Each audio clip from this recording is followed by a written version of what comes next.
भाग 1। 13 साल पहले ही सबको पता था कि वो दिन आने वाला था। सबको मालूम था कि धूमकेतु पृथ्वी से टकराने वाला है और सबको ये मालूम था कि अगर ऐसा हुआ तो पूरी पृथ्वी पर एक भी इंसान जिंदा नहीं बचेगा।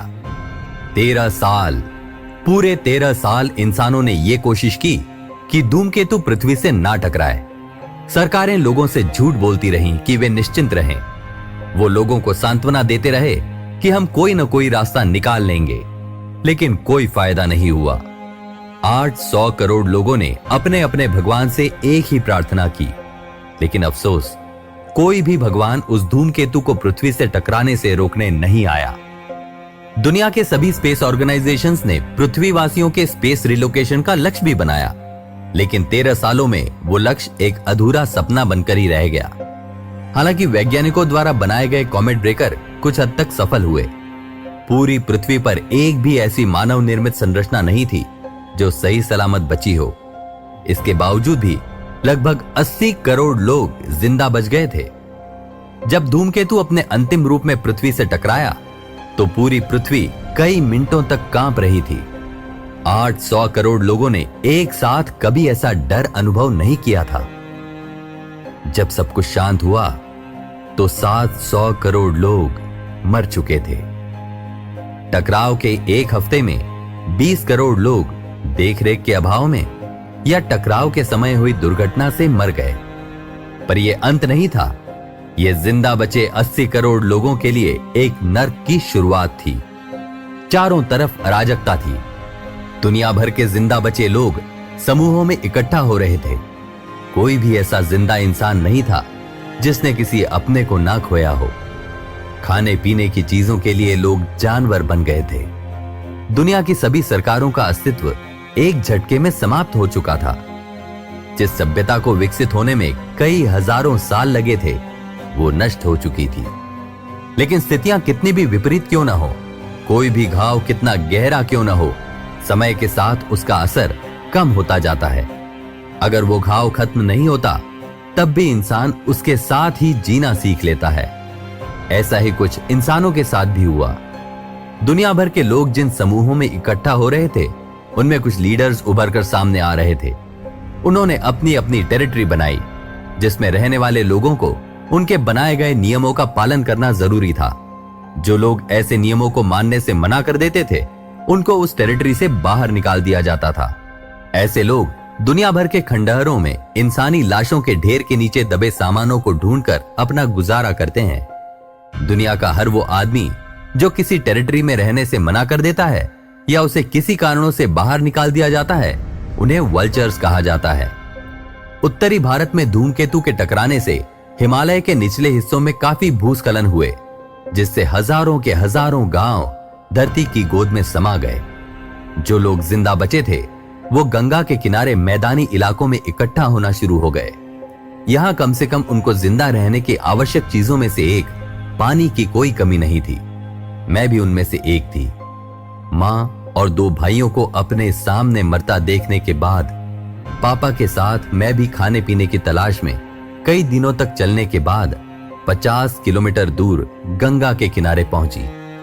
लेकिन जैसे जैसे लोग इकट्ठा हो रहे थे, वैसे वैसे ही उनमें मतभेद बढ़ता जा रहा था। अमीर, गरीब, पढ़े लिखे या अनपढ़, सभी तरह के लोग जानवर बनते जा रहे थे। ऐसे ही एक दिन जब कुछ हथियारबंद लोग एक छोटे से बच्चे के पास मौजूद खाना छीन रहे थे, तब मैंने उसे देखा। वो जो हमारा मसीहा बनकर आया था, वो जिसने पैराडाइज को अपने हाथों से बनाया था। कोई भी उसका असली नाम नहीं जानता। कोई नहीं जानता वो कहां से आया था या धूमकेतु के टकराने से पहले वो क्या करता था या कौन था, लेकिन लोग उसे गॉड नाम से जानते हैं। कमरे में कदमों की आहट सुनकर यास्मीन ने अपनी नजरें कागज के उस टुकड़े से हटाई जिस पर वो पिछले कई घंटों से कुछ लिख रही थी। कमरे में केवल दिए की रोशनी थी, जिसके नजदीक बैठकर वो अपना काम कर रही थी। टकराव के कारण सभी हाइड्रो इलेक्ट्रिक बांध टूट चुके थे, इसीलिए कहीं भी इलेक्ट्रिसिटी की व्यवस्था नहीं थी। कुछ कुछ खास जगहों पर सोलर पैनल्स लगाए गए थे, लेकिन उनका इस्तेमाल केवल बहुत अधिक जरूरत के समय किया जाता था। पापा, आप इस वक्त यहां? कमरे में मशाल लेकर आते व्यक्ति को देखकर यास्मीन ने चौंकते हुए कहा, मैं तुम्हें ही देखने आया था, मुझे मालूम था तुम यहीं होगी। उस व्यक्ति ने धीमी आवाज में कहा। उसके चेहरे को देखकर ही मालूम चल रहा था वो बहुत अधिक परेशान है। अनाउंसमेंट का समय होने वाला है। यास्मीन ने अपनी कलाई में बंधी घड़ी पर एक निगाह फिराई। मैं भी बस निकलने वाली थी। कल का इशू बहुत खास होने वाला है, इसीलिए होप के कल के अंक के लिए एडिटोरियल लिखने में बहुत मेहनत लग रही है। यास्मीन ने मेज पर रखा हुआ पेज अपने पापा की ओर बढ़ाया। अनाउंसमेंट में अभी समय है, प्लीज इसे देखकर बताइए कैसा है। वैसे अभी तो यह अधूरा ही है। बढ़िया है, पर कुछ बदलाव जरूरी है। और ये मैं तुम्हारा पापा होने की वजह से नहीं, पैराडाइज का काउंसलर होने की वजह से कह रहा हूं। जरूर बताइए, यास्मीन ने कहा। मुझे लगता है तुम्हें इसमें रुबीना और अपने भाइयों के बारे में नहीं लिखना चाहिए, उसने पेज यास्मीन की ओर बढ़ाते हुए कहा। यास्मीन ने उस पेज को एक बार फिर देखा और एक गहरी सांस ली। आप सही कह रहे हैं, मैं थोड़ा भावुक हो गई थी। उसने पेज को पेपर वेट के नीचे दबाया। आप चलिए, मैं भी अभी आती हूं। आमिर अभी भी अपनी जगह पर ही खड़ा रहा, किन्हीं विचारों में खोया हुआ। क्या हुआ? यास्मीन ने पूछा। आपकी तबीयत तो ठीक है ना? यह खराब तबीयत का असर नहीं, यह मेरा डर है। कैसा डर? बाहर खड़े कम से कम 10,000 लोगों का डर, आमिर ने एक गहरी सांस लेते हुए कहा। उनकी उम्मीदों के टूटने का डर। मुझे यकीन है कि मैं जो कहने वाला हूं वो लोग उसे बिल्कुल नहीं सुनना चाहते। ऐसा मत कहिए पापा, मुझे यकीन है कि केवल आप ही ये काम कर सकते हैं। धूमकेतु के बाद अगर लोगों ने अपने अपने भगवान से कोई प्रार्थना की है तो वो इसीलिए की है, और मैं उन्हें वो बताने वाला हूं जिससे उनका उनके भगवान से बचा खुचा भरोसा भी खत्म हो जाएगा। काश उसकी जगह मैं। आमिर ने कुछ कहना चाहा, लेकिन यास्मीन ने उनके मुंह पर अपना हाथ रख दिया। ऐसा मत कहिए पापा, आने वाले दिनों में पैराडाइज को आपकी बहुत जरूरत है। गंगा किनारे दिन पर दिन इकट्ठा हो रहे लोगों को किसी की जरूरत थी। जो लोग ताकतवर थे उन्होंने कमजोरों से जरूरत की चीजें छीनना शुरू कर दिया था। जो लोग ये सब रोकना चाह रहे थे वो डरे हुए थे। किसी में कोई हिम्मत, कोई उम्मीद नहीं बची थी। तब वो अंधेरे में किसी उजाले की तरह आया। लोगों को समझाकर या ताकत का इस्तेमाल करके, जो भी तरीका जिस समय उचित था, उसने कमजोरों की मदद की। गंगा किनारे उसने छोटा सा खेमा बनाया और वहां मौजूद सभी अनाथ बच्चों को वहां रख उनकी देखभाल करने लगा। धीरे धीरे लोग मदद के लिए उसके पास आने लगे और उसका खेमा बढ़ता गया। किसी को भी कैसी भी मदद की जरूरत हो, वो हमेशा आगे रहता था। धीरे धीरे लोग उसे अपना लीडर मानने लगे। उसका नाम क्या था कोई नहीं जानता था, लेकिन शुरू में लोगों ने उसे किंग कहना शुरू कर दिया। जैसे जैसे उसका खेमा बढ़ता गया, उसने कुछ नियम बनाए। अराजकता को दूर करने के लिए वो नियम जरूरी थे। जो उसके खेमे में रहता उसके लिए नियम जरूरी थे, वरना उसे खेमे से बाहर का रास्ता दिखा दिया जाता। दिन पर दिन किंग का खेमा बढ़ता जा रहा था। उसके खेमे का हिस्सा होने का मतलब था भोजन, दवाई या हर प्रकार की सुविधा का जरूरत के समय पर मिलना।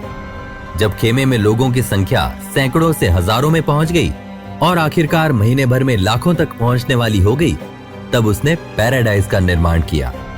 उसने गंगा के किनारे के इलाके को पैराडाइज नाम दिया और घोषणा की कि जो भी चाहे उस इलाके को छोड़कर जाने के लिए मुक्त था, लेकिन अगर किसी को उस इलाके में रहना है तो उसे नियमों का पालन करना पड़ेगा। पैराडाइज के नियमों की घोषणा के बाद भी कोई वहां से नहीं गया। उल्टे दूर दूर से लोग वहां आने लगे और पैराडाइज का दायरा बढ़ता गया।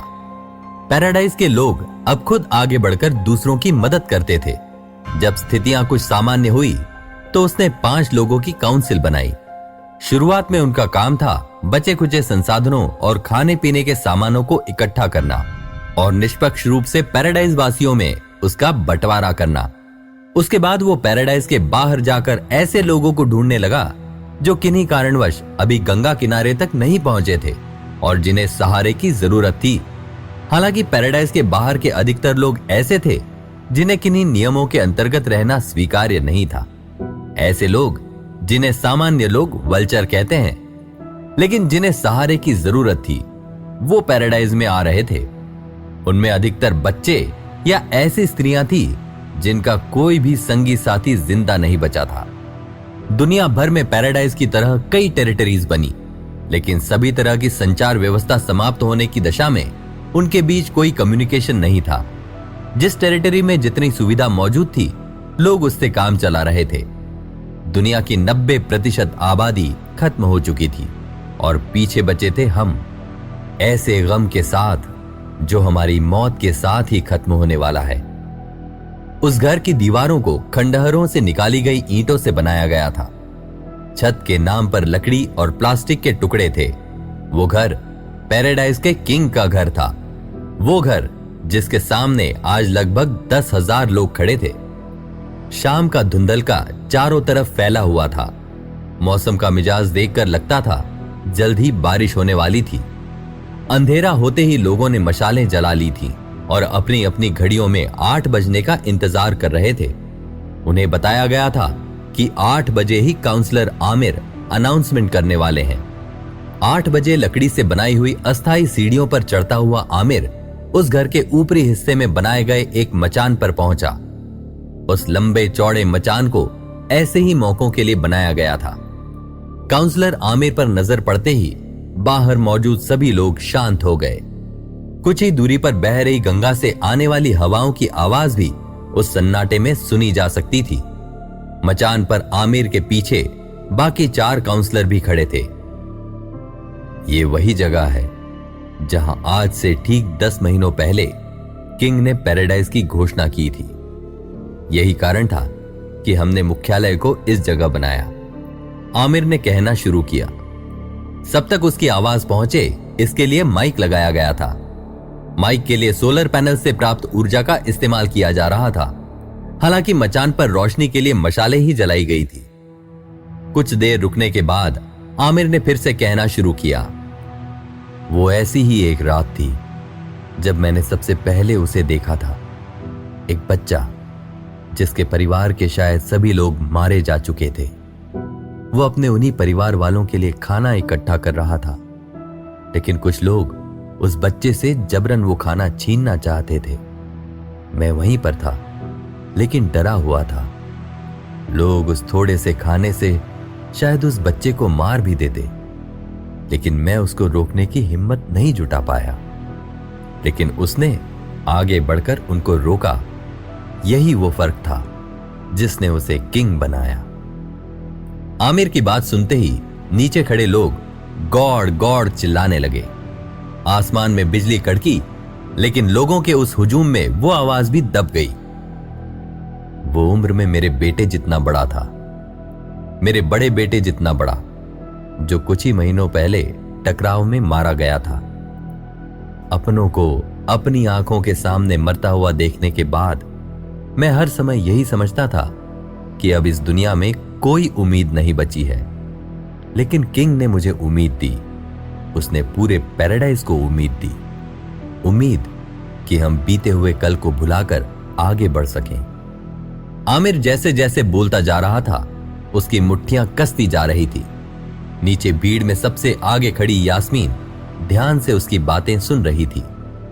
जब मैंने उससे पूछा कि उसका असली नाम क्या है, तो उसने कहा कि अब उससे क्या फर्क पड़ता है। अब जो भी है हमारा आने वाला कल है। बीते हुए कल को भूलने में ही हमारी भलाई है। आप सभी की तरह मैं भी उसे केवल किंग के नाम से ही जानता हूं। अगली लाइन कहने से पहले आमिर ने एक गहरी सांस ली।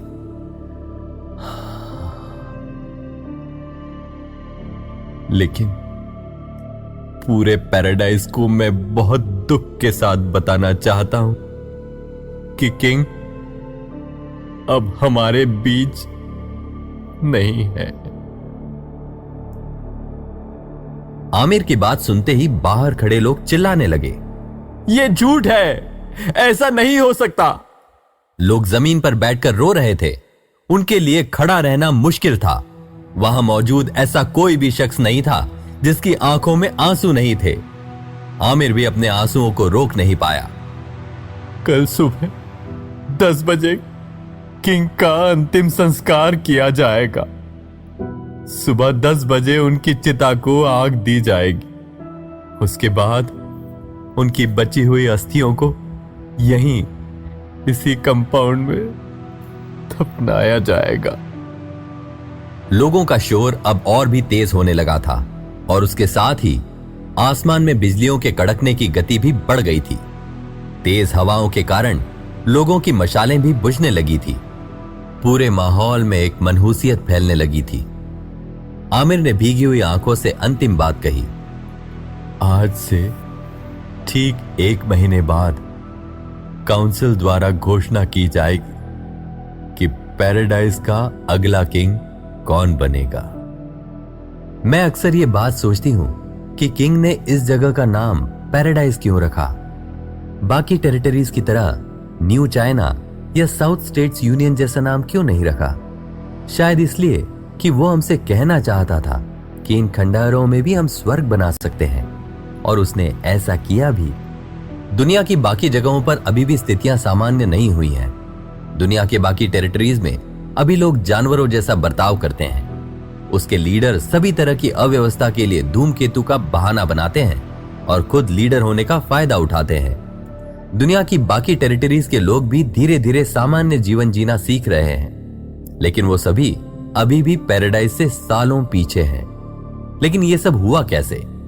उस इंसान की वजह से जिसे हम किंग के नाम से जानते हैं। वो किंग जिसे लोग गॉड भी बुलाते हैं, जिसने इतना कुछ होने के बावजूद भी पैराडाइज को वास्तविक स्वर्ग बनाना चाहा। लेकिन सुबह का वो उजाला अब अंधेरे में बदल चुका है। लगभग 1 महीने से इंटरनल ऑर्गन्स के फेलियर से जूझ रहे किंग अब हमारे बीच नहीं है। पैराडाइज को एक नए किंग की जरूरत है। उनका पुराना किंग, उनका गॉड अपने बसाए पैराडाइज को छोड़कर जा चुका है। God is dead.